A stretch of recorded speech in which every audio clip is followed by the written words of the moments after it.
Assalamualaikum warahmatullahi wabarakatuh. Waalaikumsalam warahmatullahi wabarakatuh. Alhamdulillah wassalatu wassalamu ala sayyidina Rasulillah sayyidina wa maulana Muhammad ibn Abdullah wa ala alihi wa sahbihi wa mawala. La hawla wa la quwwata illa billah, amma ba'du. Bapak-bapak, ibu-ibu, saudara-saudara kaum muslimin rahimakumullah. Kehidupan ini mempunyai apa yang disebut kewajiban dan mempunyai apa yang dinamakan hak. Keduanya selalu berjalan seiring, di mana yang satu tidak bisa dipisahkan dengan yang lain. Hanyalah jikalau kita sudah melaksanakan satu kewajiban, maka kita berhak untuk menuntut hak. Dan hanyalah jikalau kita mau menuntut suatu hak, tidak lain oleh karena kita merasa sudah melaksanakan kewajiban itu. Yang satu bisa menimbulkan yang lain, tapi yang satu tidak bisa dipisahkan dengan yang lain.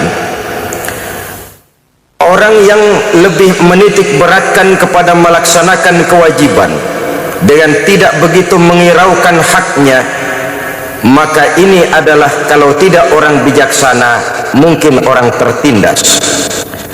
Sebaliknya, orang yang lebih mendahulukan haknya dengan melupakan kewajibannya, maka ini dinamakan orang tidak tahu diri. Sedangkan orang yang menuntut haknya sesuai dengan kewajiban yang dilaksanakannya, maka inilah orang yang adil. Pada satu sisi, kita misalnya mempunyai hak untuk bersuara, mempunyai hak untuk mengemukakan pendapat, mempunyai hak untuk berserikat dan berkumpul.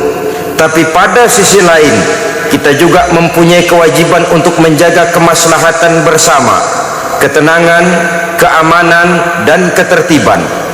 Apabila yang satu sudah lebih berat dari yang lain, maka dampak negatifnya segera akan timbul.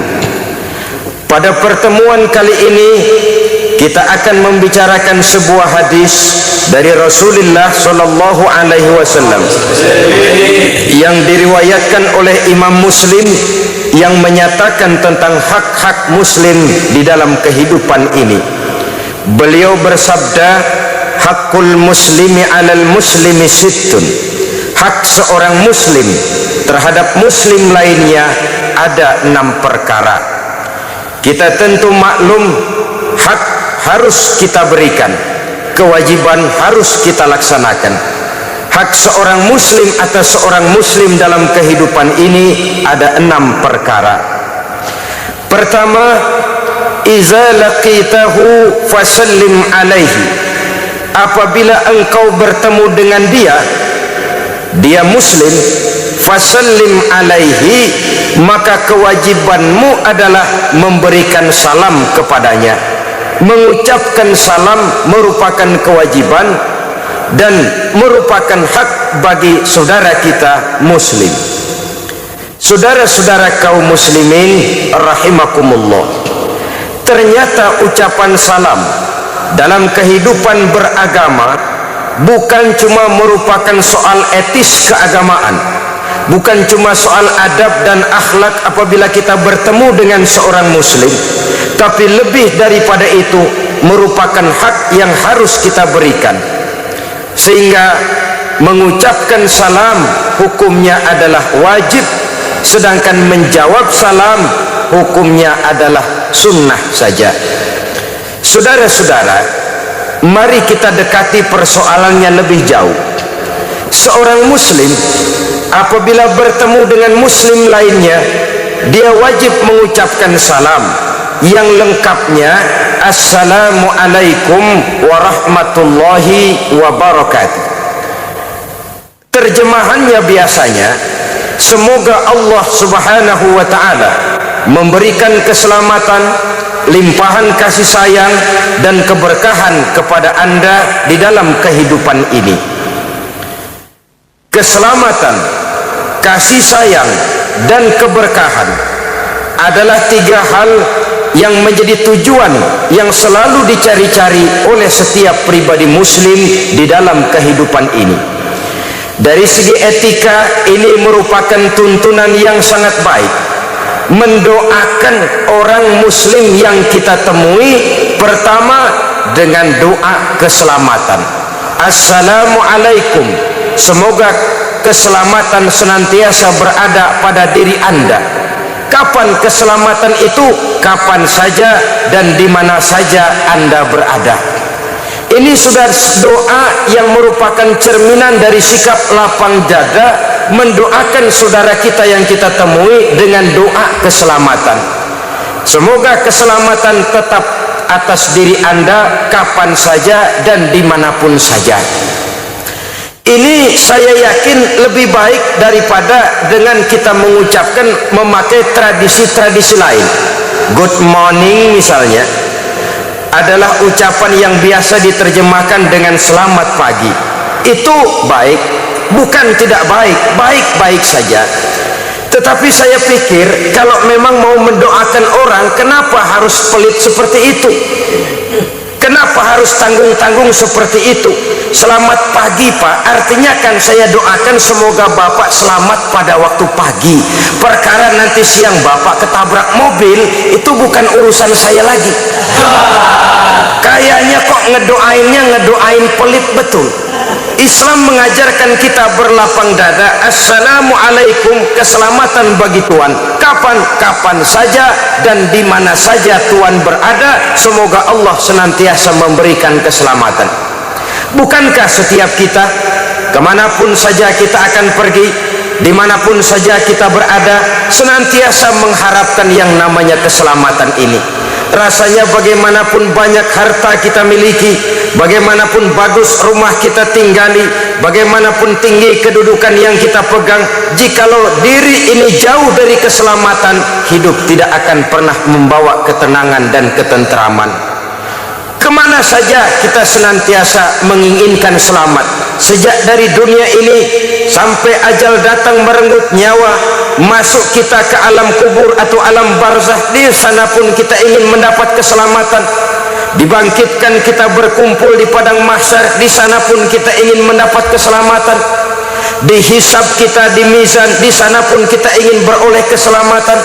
Berjembat kita di atas sirat, di situ pun kita ingin mendapat keselamatan, sampai pada akhirnya masuk ke dalam surga. Keselamatan di dunia ini barangkali kita bisa usahakan kalau duit kita rada banyakan dikit. Hansip bisa kita sewa, polisi bisa kita minta bantuannya, tetangga-tetangga bisa kita minta bantuan untuk menjaga keselamatan.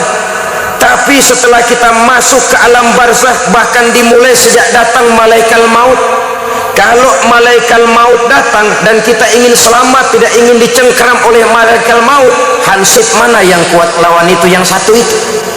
Tentara dan polisi mana yang sanggup menghadapi malaikat maut? Masuk kita ke alam barzah, pasukan PBB sekalipun tidak akan tahan untuk memberikan keselamatan jikalau kita sudah masuk ke alam barzah. Berkumpul lagi kita di padang mahsyar, siapa yang bisa memberikan keselamatan? Lewat kita di atas sirat, kemana hendak mencari dan minta tolong agar kita selamat? Padahal kita terus dan selalu ingin memperoleh keselamatan itu. Oleh karenanya, ini merupakan doa manakala kita bertemu dengan seorang muslim. Assalamualaikum, keselamatan atas kamu. Efek psikologisnya, pengaruh batiniahnya lain. Kalau kita berada di luar negeri, bertemu dengan saudara kita, dia mengucapkan selamat pagi mas, dalam hati, oh ya teman sebangsa setanah air. Tapi kalau sudah bertemu dengan seseorang, dia mengucapkan assalamualaikum, kesan batinnya jauh lebih dalam. Ya Allah, ini muslim, saudara saya, seiman, sekeyakinan, senasib, seperjuangan. Ada kesan lebih mendalam dari ucapan salam ini. Di samping rasa lebih mendekatkan rasa cinta karena mendoakan keselamatan. Maka pantas kalau Nabi sangat menganjurkan kita menebarkan salam, Beliau bersabda, ya ayyuhan nas ufsus salam wasilul arham wasallu bil laili wan nasu niyam tadkhulul jannata bis salam. Wahai manusia, ufsus salam, tebarkanlah salam kemanapun saja kamu berada. Berikan salam kepada saudaramu muslim. Jangan menunggu karena kita lebih tua. Kan gua tuaan, pengen tahu kalau dia kagak ngucapin salam duluan, gua diem aja dah. Kata Nabi, dua orang muslim apabila bertemu, yang terbaik adalah yang lebih dulu mengucapkan salam. Jadi bukan soal tuaan mudaan, yang terbaik di antara dua orang muslim apabila bertemu, yang lebih dulu mengucapkan salam. Demikian penting menebarkan salam ini. Nabi katakan ufsus salam, tebarkan salam di antara kamu. Kalau kita ambil pengertian harfiahnya, menebarkan salam artinya gemar mengucapkan assalamualaikum kepada saudara kita muslim yang kita temui. Dalam pengertian hakikinya, menebarkan salam artinya hidup senantiasa menebarkan perdamaian, ketenangan, keamanan, kemaslahatan di tengah masyarakat. Pantang seorang muslim jadi biang kerok di tengah masyarakatnya. Kemanapun dia pergi, dia selalu menebarkan kedamaian, ketenangan, keamanan, dan tidak menjadi biang kerok bagi lingkungannya. Sehingga kalau dia ada, orang gembira. Kalau dia tidak ada, orang cari. Kalau dia bersedih, kalau dia pergi, orang pun bersedih. Sebaliknya, yang namanya mental kerok, kalau dia ada, orang susah. Di mana aja kalau dia ada, orang susah. Ada dia, kacau dah nih, kacau dah. Di mana saja kalau dia ada, mesti yang timbul kekacauan. Kalau dia nggak ada, orang girang. Kalau dia pergi, orang malah gembira. Kalau dia mati, nggak ada yang meneteskan air mata, malah orang bersyukur. Itu tanda di antara tanda-tanda kerok, menebarkan kedamaian. Saudara-saudara, sampai-sampai dikatakan mencuri salam itu bagus. Ya, di antara mencuri yang bagus adalah mencuri salam. Ini jangan salah paham, dulu ada santri ngajinya ngantuk. Kata kiainya, anak-anak mencuri salam itu bagus, karena ngaji sambil ngantuk salah dengar, dia dengar mencuri ayam bagus. Sudah pulang habis ayam tetangga. Ketika ditangkap, kenapa kamu mencuri ayam? Kata kiai, mencuri ayam itu bagus. Bukan kiainya ngajarin mencuri ayam bagus, ngajinya ngantuk. Maksud mencuri salam itu bagaimana? Misalnya kita sedang lewat, ada orang mau bertamu ke rumah yang kita lewati itu. Di depan pintu dia mengucapkan assalamualaikum. Kita sambil lewat menjawab waalaikumsalam. Tanpa setahu dia, itu namanya mencuri salam. Dan di antara mencuri yang bagus cuman mencuri salam. Saudara-saudara kaum muslimin rahimakumullah, pesan Nabi yang pertama tadi ufsus salam, tebarkan salam. Yang kedua wasilul arham, bersilaturahmi di antara kamu. Yang ketiga wasallu bil laili wan nasu niyam, dan sembayanglah di keheningan malam pada waktu manusia sedang tidur. Kalau tiga ini kamu laksanakan, tadkhulul jannata bisalam, kamu akan masuk surga dengan aman, kamu akan masuk surga dengan selamat. Syaratnya tiga tadi itu. Pertama ufsus salam, tebarkan salam, tebarkan kedamaian dan ketenangan di tengah masyarakat. Yang kedua ikat tali silaturahmi. Yang ketiga bangun di keheningan malam pada saat orang lain sedang tidur. Ini bangun tengah malam sembahyang pada saat orang lain tidur berat, saudara-saudara. Kita kadang-kadang pengen juga sih nyobain, niat ntar malam nih bangun mau sembahyang malam, setel beker. Begitu jam 2 beker bunyi krining, kaget kita bangun duduk. bukan ke wudu, bukan ngambil air wudu, bukan sembahyang, duduk matiin beker pules lagi. Ini memang sesuatu yang sangat berat, tetapi inilah yang harus kita laksanakan kalau kita ingin, kata Nabi, tadkhulul jannata bisalam, masuk surga dengan aman dan dengan selamat. Saya kembali kepada masalah pokok. Doa kita yang pertama yang merupakan hak saudara kita muslim dan kewajiban kita sebagai muslim, mendoakan saudara kita untuk mendapat keselamatan. Tidak ada hasut, tidak ada iri, tidak ada dengki hati. Kemanapun saudara kita akan pergi, dengan tulus kita mengucapkan assalamualaikum, semoga Allah senantiasa memberikan limpahan keselamatan kepada kamu bersemua. Ini luar biasa, lebih daripada sekedar etika kehidupan beragama. Dia merupakan hak dan merupakan kewajiban yang seiring, di mana yang satu saya katakan tadi tidak bisa dipisahkan dengan lainnya.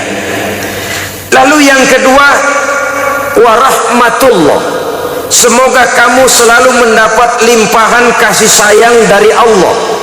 Rahmah biasa diartikan dengan kasih sayang. Kasih sayang, dua kalimat menjadi satu, menjadi kata majemuk, kasih dan sayang. Apa bedanya sih? Saudara-saudara, setiap kita ingin dikasih oleh Allah dan ingin disayang oleh Allah. Perbedaannya apa? Orang yang dikasih belum tentu disayang, tapi orang yang disayang biasanya selalu dikasih. Kalau tidak dikasih, tentu ada pertimbangan lain untuk kepentingan orang yang dikasihi itu. Kalau soal pengasih, Allah Maha Pengasih, semua saja dikasih oleh Allah itu. Soviet itu kan dedengkotnya komunis, Cina bapak moyangnya komunis, tapi kehidupan masyarakatnya maju. Mereka dapat rezeki, mereka mengalami kemajuan di bidang teknologi dan lain sebagainya. Kenapa? Soal pengasih mah Allah tidak pilih kasih, siapapun saja dikasih. Orang mau sujud atau tidak, orang mau bersyukur atau tidak, orang mau puasa atau tidak, bahkan orang mau beriman atau tidak, kalau soal dikasih, semuanya dikasih. Tapi yang dikasihkan belum tentu disayang. Bahwa komunis dapat rezeki, iya. Bahwa orang-orang kafir banyak yang hidupnya kaya, memang mereka semuanya dikasih, tapi dikasih belum tentu disayang.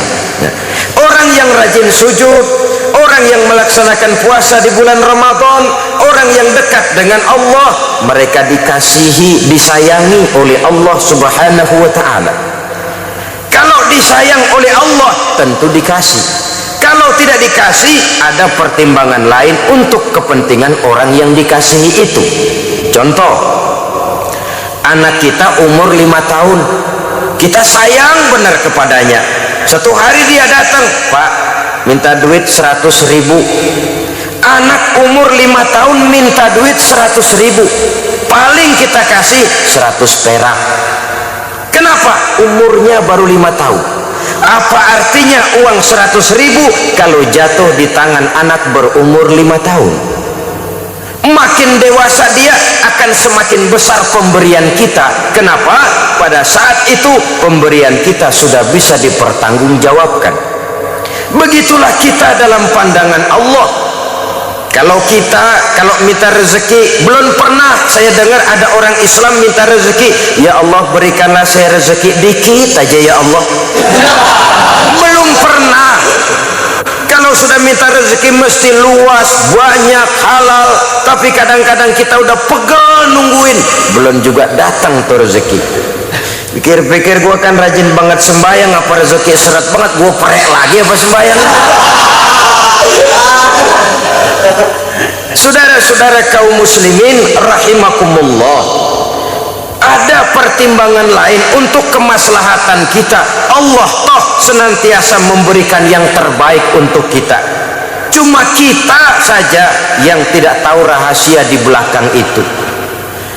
Adalah di zaman dahulu, menurut satu dongeng, seorang pemuda tampan, gagah, menarik, tapi sayang matanya buta. Dia mengeluh, Tuhan, apa dosa saya?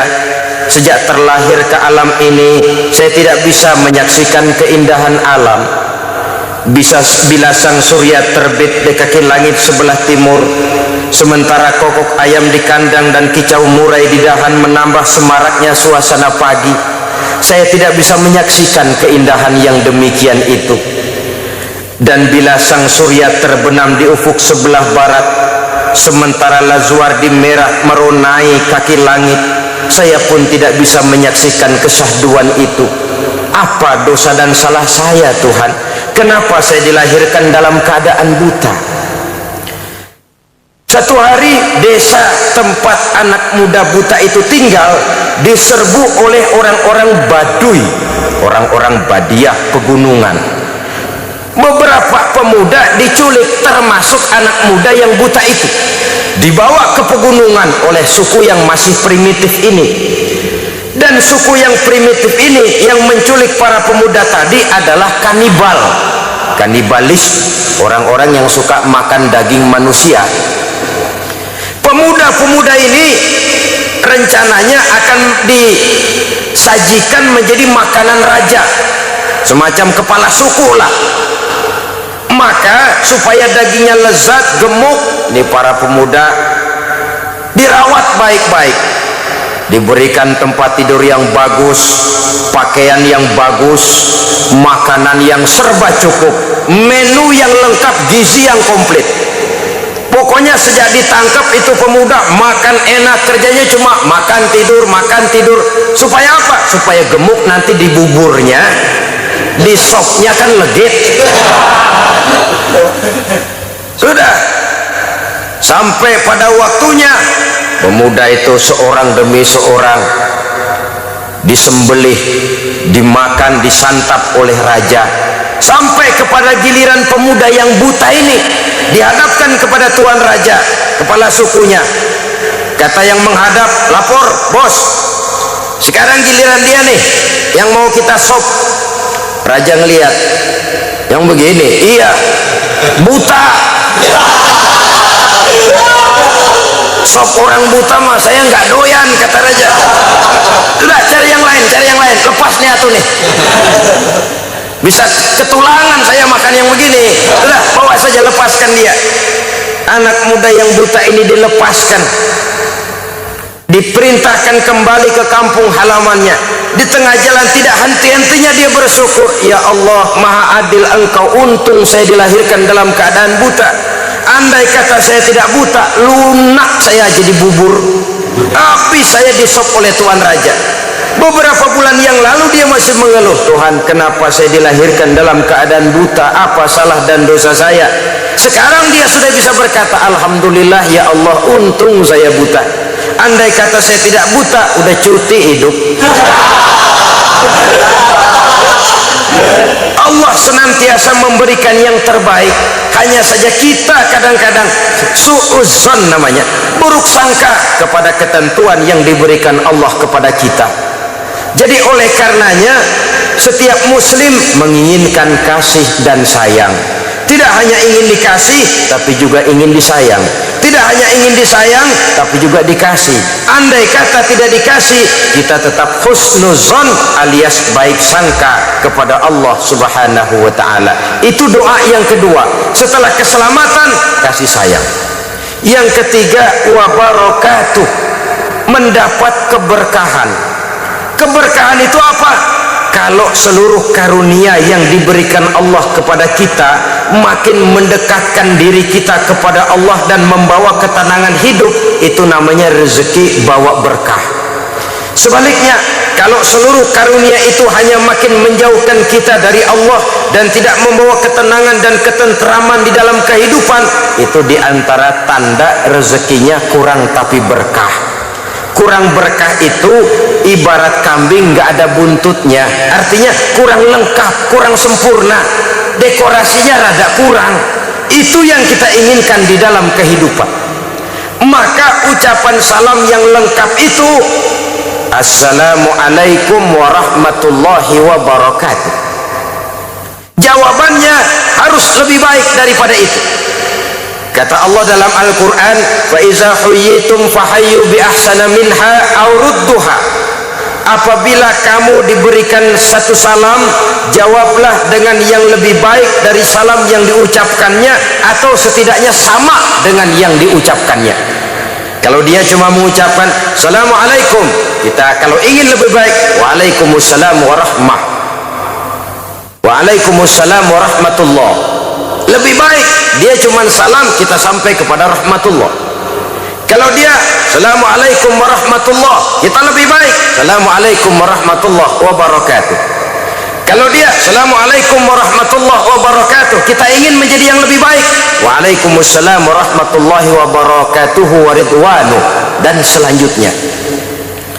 Kita kan kadang-kadang pelit benar, orang benar-benar ngucapin salam Assalamualaikum warahmatullahi wabarakatuh, kita sembari ngempet alamat lam.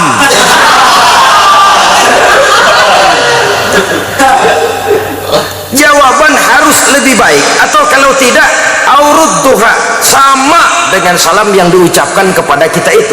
Assalamualaikum, waalaikumsalam. Setidaknya sama, sering. Kalau tidak mau lebih baik, karena yang lebih baik itu tentu yang lebih besar pahalanya. Saudara-saudara kaum muslimin rahimakumullah, ini adalah hak yang harus kita berikan kepada saudara kita muslim. Iza laqitahu fasallim alaihi, apabila kamu bertemu dengan dia, ucapkanlah salam, doakan keselamatan untuknya. Satu. Yang kedua, wa iza da'aka fa'ajibhu, kalau dipanggil wajib menjawab, kalau diundang wajib datang, sepanjang tidak ada alasan yang bersifat syar'i, alasan yang dibenarkan oleh hukum syara, seperti sakit atau alasan-alasan lain yang memang merupakan syar'i sifatnya. Apabila dipanggil, kamu wajib menjawab. Menjawab panggilan tentu bersesuaian dengan orang yang kita hadapi. Kalau yang manggil kedua orang tua kita, agama mengajarkan anak yang baik menjawab labbaik. Nah, kemari nak, labbaik bu, atau iya bu, atau saya bu. Tidak lantas termasuk ucapan yang kasar. Kalau di kampung, dul sini dul, oi, oi, ini juga ucapan yang tidak baik. Sudah, oi, kadang-kadang ada tambahannya lagi, dul, oi, ngapain isinya? Kacau bener nih, kacau lagi. Menjawab dengan jawaban yang baik. Kalau diundang wajib datang. Mengundang itu diajarkan oleh agama. Misalnya kita mengadakan walimah, mengawinkan anak, kita diharuskan mengundang. Yang diundang wajib datang. Bertahniah namanya. Tahniah itu ikut bersuka cita. Kalau takziah ikut berduka cita. Jadi kalau kita ngelawat, istilah kita di kampung, mendatangi orang meninggal, itu namanya takziah, ikut berduka cita. Tapi kalau kita datang kepada satu resepsi perkawinan, itu disebut tahniah, ikut bersuka cita. Saya ikut bertahniah, artinya ikut bersuka cita. Tapi kalau dikatakan mau kemana? Mau takziah, mau ikut berduka cita, mendatangi orang yang sedang mendapat kesulitan atau musibah. Saudara-saudara kaum muslimin rahimakumullah, hak yang ketiga yang harus kita berikan kepada saudara kita muslim, wa izastansahaka fansahhu, apabila dia datang memintakan nasihat kepadamu, berikanlah nasihat itu.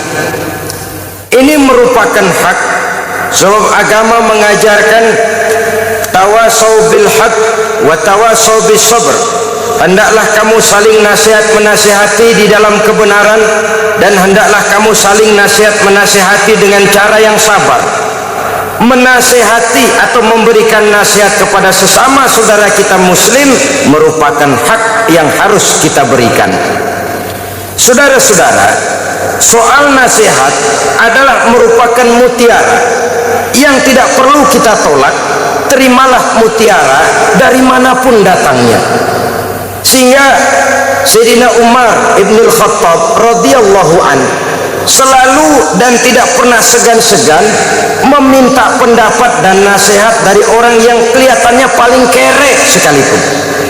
Beliau tidak ragu-ragu untuk bertanya.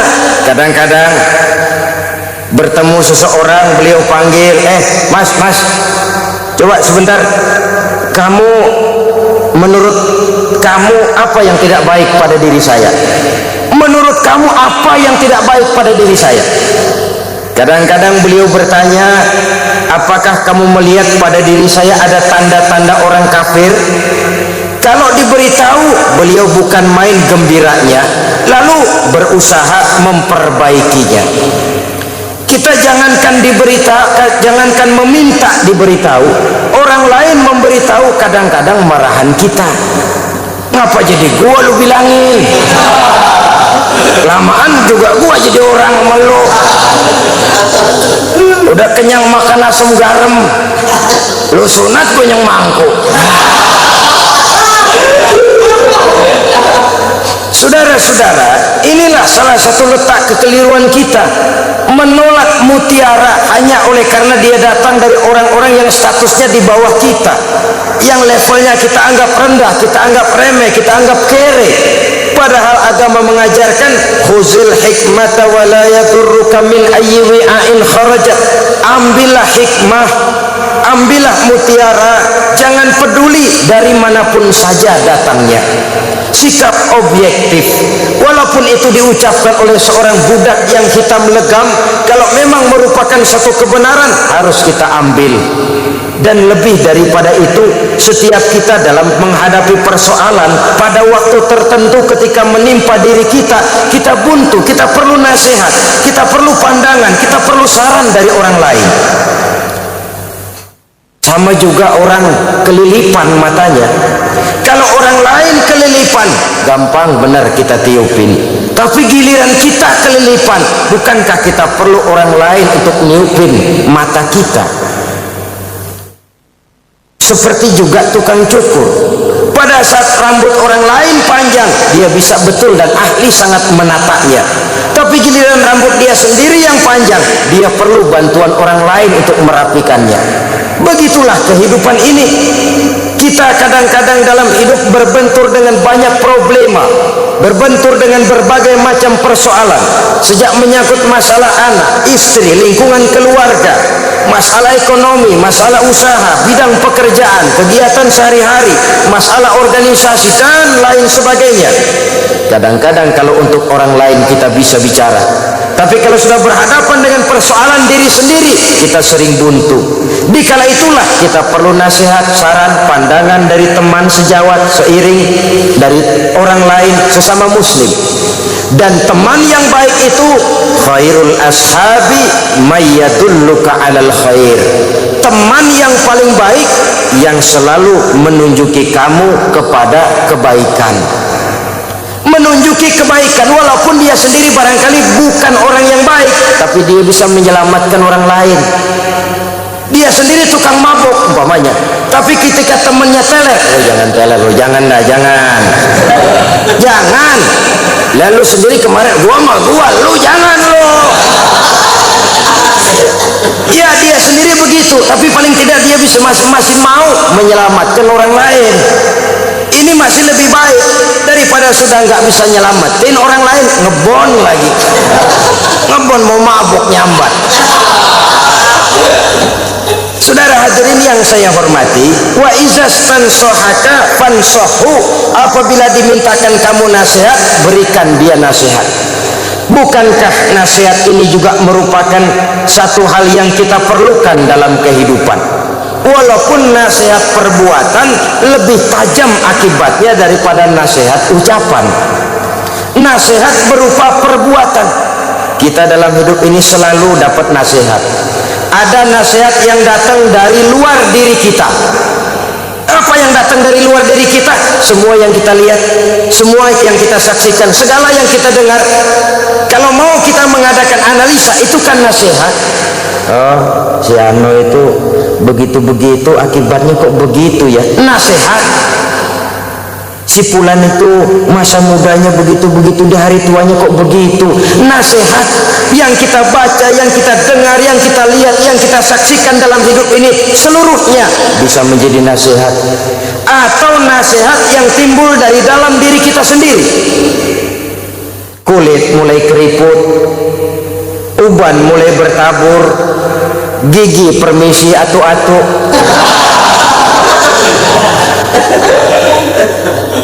Saudara-saudara kaum muslimin rahimakumullah, ini juga merupakan nasihat. Wa man nu'ammirhu nunakkishu fil khalqi afala ta'qilun. Siapa yang kami panjangkan umurnya, kami kurangkan bentuk kejadiannya, apakah tidak mereka memikirkan problema itu? Tidakkah mereka melihat gejala itu? Dipanjangkan umur, dikurangi nikmat. Tidak ada orang makin tua makin cantik.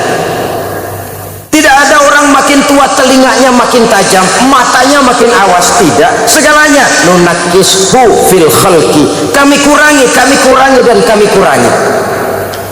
Kalau di kala remajanya orang berbisik dia dengar. Di hari-hari mendekati tuanya, bahkan di hari tuanya kita teriak di kupingnya masih mendelik. Oh. Nunakkishu fil khalqi. Kami kurangi. Saudara-saudara kaum muslimin rahimakumullah, itu seluruhnya merupakan nasihat. Jangan sampai termasuk jenis tua-tua keladi, makin tua makin menjadi, tua-tua kelapa makin tua makin berminyak.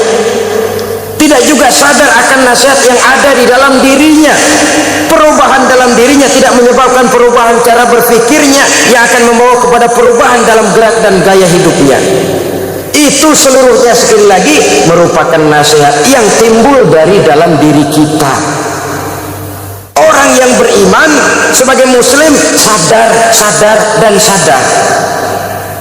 Uban mulai bertabur, kulit mulai keriput, gigi mulai permisi, bersih sekali. Paling-paling yang kuat dimakan agar-agar mau ngolong-ngol.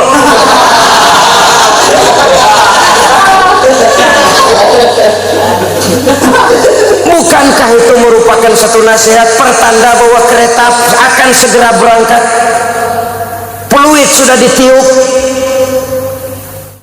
sementara dari cerobong asap mulai mengepul.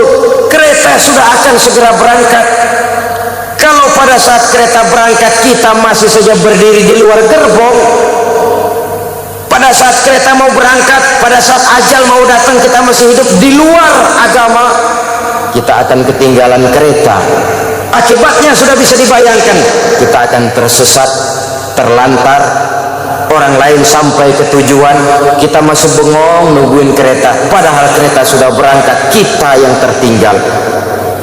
Alangkah malangnya orang-orang yang tidak mau sadar bahwa peluit sudah berbunyi, bahwa asap sudah mengepul dari cerobong kereta, pertanda kereta akan segera berangkat. Dia masih tenang-tenang saja berdiri di luar gerbong. Umurnya makin tua tapi dia makin tidak mau dekat dengan agama, berdiri di luar gerbong. Itu yang saya maksud. Sampai dikala ajal datang juga dalam keadaan su'ul khatimah, jelek di penghujungnya, tertinggal dia oleh kereta, kembali menghadap Allah di luar jangkauan hidup beragama. Na'udzubillah summa na'udzubillah. Maka saling nasihat menasihati hendaknya di dalam kebenaran, jangan di dalam kebatilan. Kalau mau rusak, jangan merusak, rusaklah sendiri. Tapi kalau mau jadi orang baik, harus memperbaiki. Rusak tapi masih mau memperbaiki, lebih baik daripada sudah rusak merusak lagi, tidak mau memperbaiki.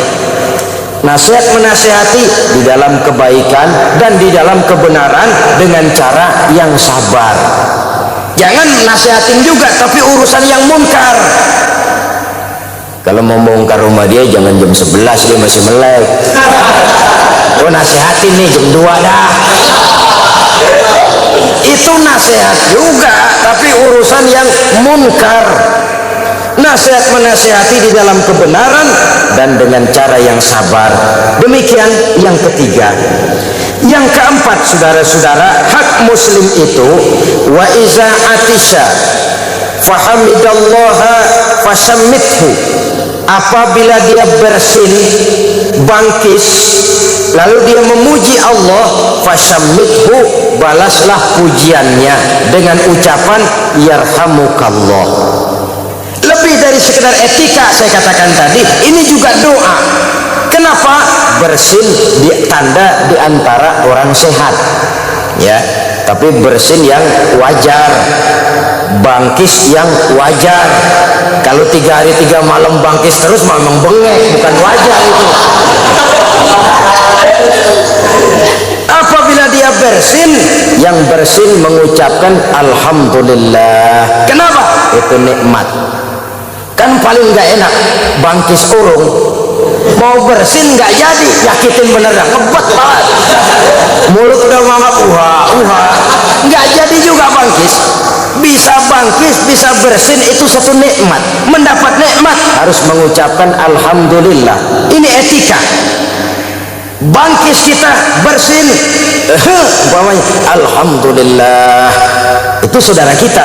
Kita sebagai muslim memberikan haknya. Apa yang kita ucapkan? Fasammithu yarhamukallah, kata kita. Allah mengasihani kamu, Allah mengasihanimu dengan memberikan kesehatan. Kamu bisa bersin. Bersin itu nikmat. Allah mengasihanimu, maka kamu bisa bersin. Saudara,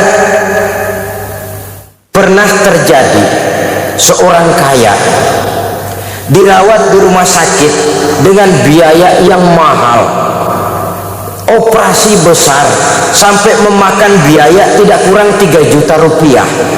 Kenapa? Cuma soalnya satu saja, tidak bisa buang angin. Perutnya sakit, rasanya gembung, buang angin tidak bisa, operasi 3 juta biayanya.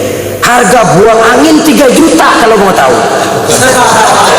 Cuma ngebelain supaya bisa buang angin 3 juta.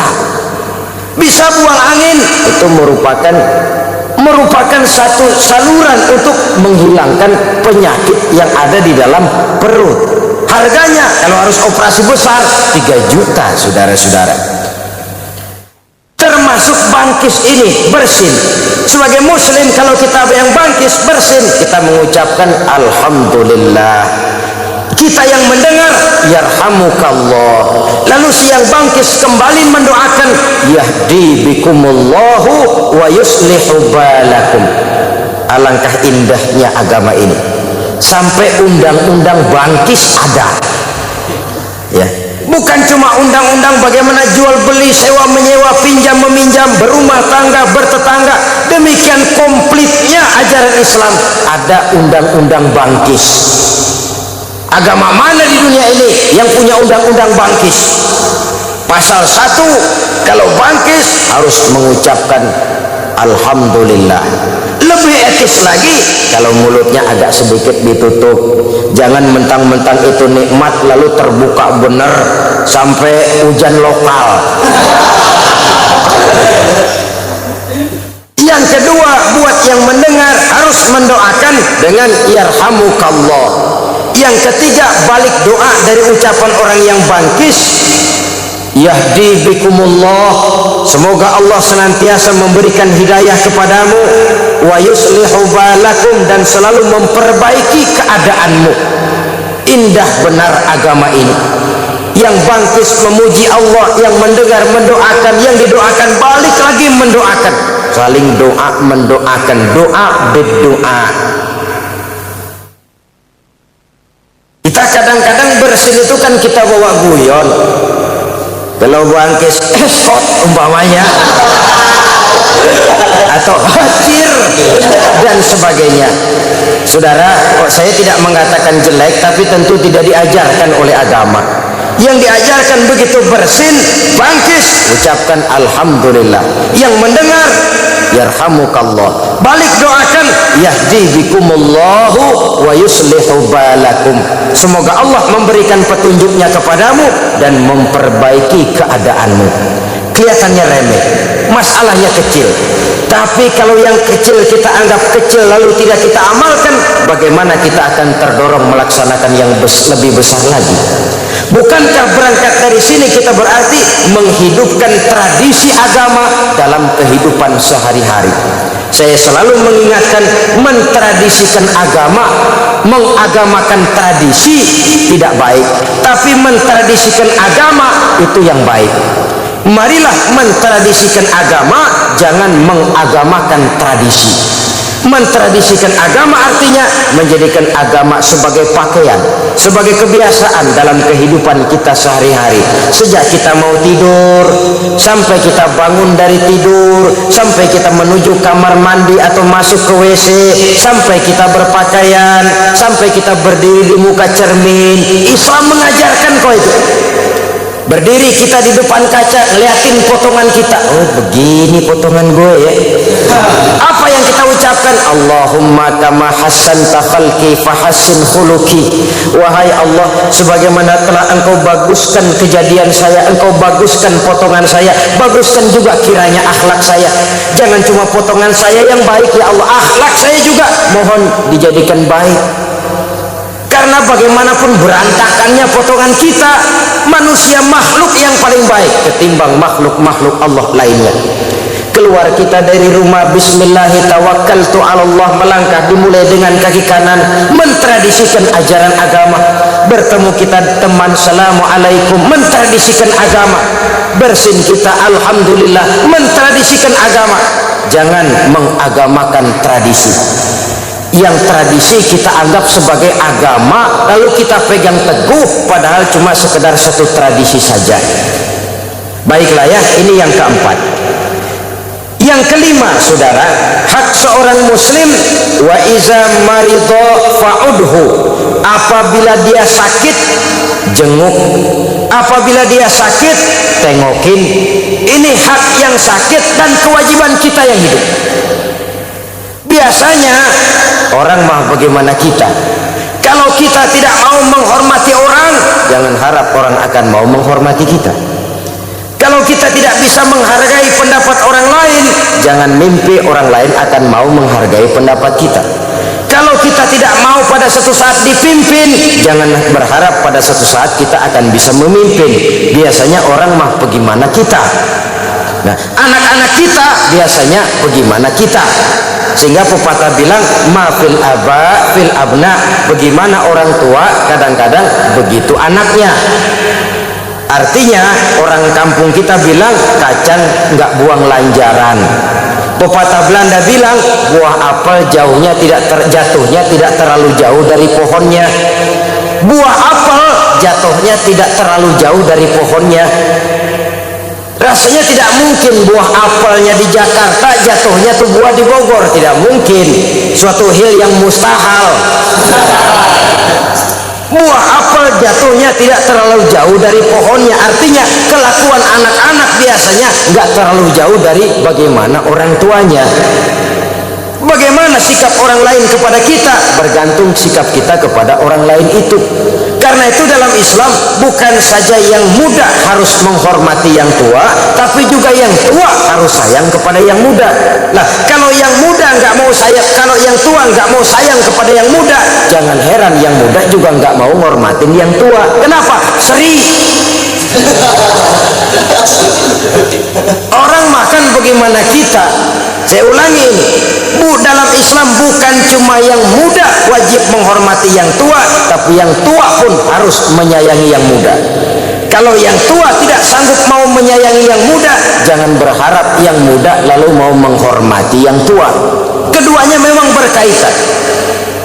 Begitulah dalam kehidupan ini, kalau kita ada teman sakit, rajin nengokin, maka insya Allah pada suatu saat jika kita kena musibah, jika kita yang sakit, teman juga rasanya merasa kehilangan.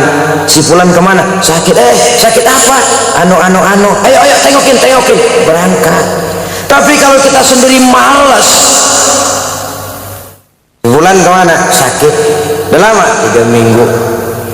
Keadaannya bagaimana? Ya enggak, tapi payah sih, biarin dah, masih lamaan deh hidup.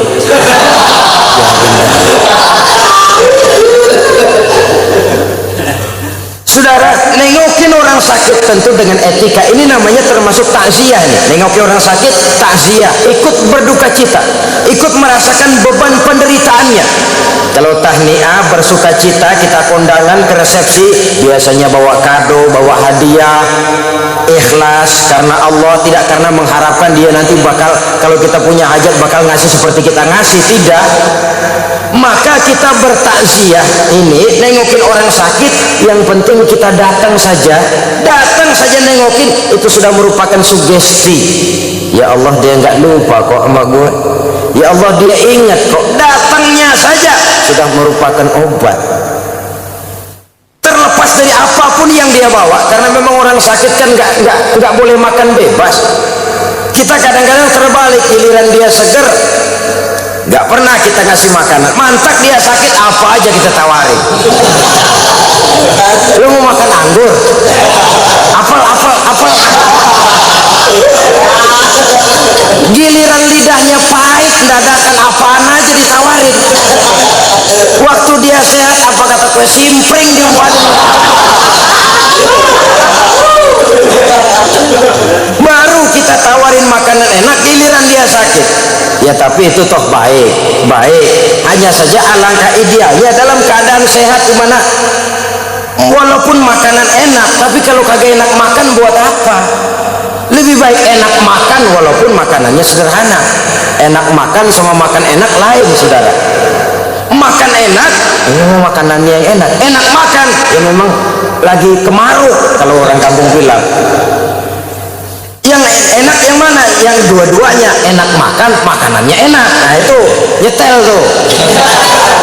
Emang lagi enak makan, makanannya enak lagi, nggak nyisa dah. Sebaliknya, enak makan, makanannya sederhana, masih habis juga, lumayan. Makanannya enak, tapi nggak enak makan, sakit gitu. Buat apa banyak makanan enak kalau kita nggak enak makan? Kita emang cerdik, segiliran orang nggak enak makan, apaan aja kita tawarin. Lu sakit ya, emang pengen makan apa? Cempedak, duren. Giliran dia ampek, bengek, apa aja ditawarin.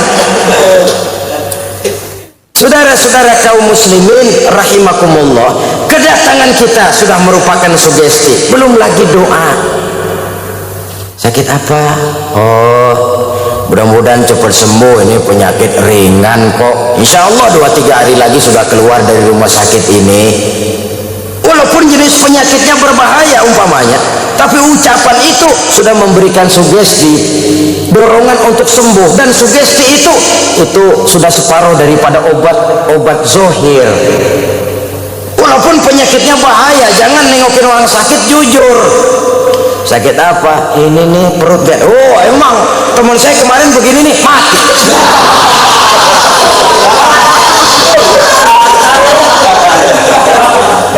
Enggak etis, saudara-saudara. Mendingan di rumah aja dah, jangan nengokin kalau gitu.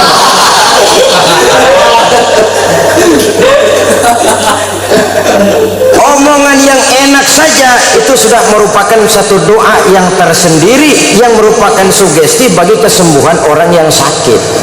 Bahkan kita tahu dari sejarah bagaimana Rasul diludahi oleh orang kafir, tapi pada saat orang kafir itu sakit, Rasul lebih dulu, Rasul yang lebih dulu nengokin. Bukan Abu Jahal, bukan Abu Lahab, sehingga orang kafir tadi tersentuh hatinya, insaf dan sadar akan kejelekan perangainya, masuk Islam di hadapan Rasul, cuma oleh karena pada waktu dia sakit ditengoki oleh Rasulullah Shallallahu Alaihi Wasallam. Pengaruhnya, saudara-saudara, kalau kita lagi ngawinin anak, yang datang gampang kita lupa kok. Kenapa? Kita dalam suasana gembira. Tapi kalau kita lagi sakit, semua yang datang kita ingat benar. Kita ingat terbayang satu demi satu. Orang yang mengingat kita dikala kita sedang mendapat kesulitan akan jauh lebih kita ingat daripada orang yang menghubungi kita pada waktu kita dalam keadaan senang. Kenapa? Kenapa? Dalam kondisi senang kita tidak begitu banyak berpikir macam-macam, tapi dalam kondisi prihatin, sakit, kita memerlukan teman, mereka datang, itu yang kita ingat benar, sehingga kesannya lalu tertanam dengan dalam di lubuk sanubari kita, sehingga ini akan membawa akibat lebih eratnya nilai tali silaturahmi di antara sesama kita. Wa iza maridho fa'udhu, apabila sakit tengokin. Tapi ini ukuran maksimal. Yang saya maksud maksimal, jangan nengokin teman giliran dia sakit saja. Ini maksimal. Maksud maksimal, kalau teman sakit sampai nggak nengokin, emang kebangetan dah. Itu maksimal. Artinya apa? Bersilaturahmi, kunjung mengunjungi tidak cuma pada waktu teman sakit, tapi merupakan satu keharusan di dalam kehidupan kita. Jangan sampai menunggu teman sakit. Kapan sih lo mau main ke rumah gue? Ntar deh ya kalau lo sakit. Ya tentu tidak mungkin seperti ini, saudara-saudara. Kita adalah makhluk sosial, makhluk yang hidup bermasyarakat. Setiap kita perlu kepada yang lain, bahkan hidup akan terasa nikmat karena banyaknya orang lain di sekeliling kita. Tidak seorang pun di antara kita yang mampu menutupi kebutuhan hidupnya secara sendiri. Jadi oleh karenanya, teman dengan teman itu harus saling memerlukan. Mudah memang mencari teman di meja makan, kata nyanyian. Mudah memang mencari teman yang bisa diajak tertawa. Mudah memang mencari teman yang bisa diajak senyum. Sampai penyair Arab Syauqi mengatakan, in zada mali kullun nasi khulani wa in qalla mali fala khillun yusahibuni. Kalau duit saya lagi banyak, siapa aja mau nemenin saya. Kalau kita lagi basah, siapa aja datang. Kalau kita lagi banyak rezeki, siapa saja ngaku saudara. Yang kita nggak kenal, ketemu baru tumben manggil encing. Ketemu baru itu encing kita dipanggil. Giliran kita lagi basah, tapi lagi kering, paceklik, bangkrut, bangpak, lalar, gak nemplok. Lalar sekarang ngerti juga orang berduit. Saudara hadirin ma'asyiral muslimin rahimakumullah, wa iza maridho fa'udhu, apabila sakit tengokin. Lebih-lebih kalau dia kondisinya miskin. Jangan kalau yang sakit kaya rame-rame, kalau perlu charter bis nengokin ke rumah saya. Kenapa? Yang sakit bos. Tapi giliran yang sakit kere, yang nengokin atu. Kalau nggak pakai bajai ngetuk, terbalik saudara-saudara. Iya, bos perlu deh tengokin, tapi yang posisinya lebih susah dari kita, lebih perlu kita tengokin. Nengoknya kita sudah merupakan obat bagi dia. Yang keenam, yang terakhir, hak seorang muslim, wa iza mata fattabi'hu, apabila dia mati iringi jenazahnya. Kata Nabi, apabila kita datang nengokin orang meninggal, takziah, kemudian ikut nyembayangin, kemudian ikut ngantar ke kubur, maka dia akan mendapat pahala yang berat timbangannya 2 kali Jabal Uhud. Jabal Uhud satu bukit besar di Saudi sana, timbangannya 2 kali Jabal Uhud.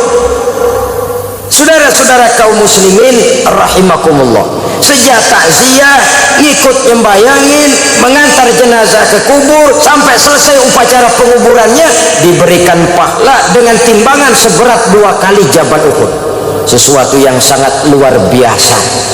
Takziah, dia yang sudah meninggal memang tidak lagi bisa melihat kita secara zahir, tapi dia tahu, karena orang Islam mati bukan mati kayu, mati yang selesai lalu selesai begitu saja. Tidak. Karena itu mari kita jadikan satu kebiasaan, membantu keluarga yang mendapat musibah dan kesulitan menurut yang kita mampu. Takziah dengan adab, malam keluarga yang tinggal kita tunggui dengan omongan nasihat yang baik, mentradisikan agama, membaca ayat-ayat suci Al-Quran, menghibur hati yang masih hidup dan mengiringi yang sudah wafat dengan iringan doa, sehingga dengan demikian baik hubungan kita kepada yang masih hidup dan baik juga hubungan kita kepada yang sudah meninggal. Inilah yang kita bicarakan pada pertemuan ini, agak singkat barangkali, namun mudah-mudahan ada manfaatnya. Terima kasih atas segala perhatian, mohon maaf atas segala kekurangan. Usikum wa nafsi bitaqwallah. Wassalamualaikum warahmatullahi wabarakatuh.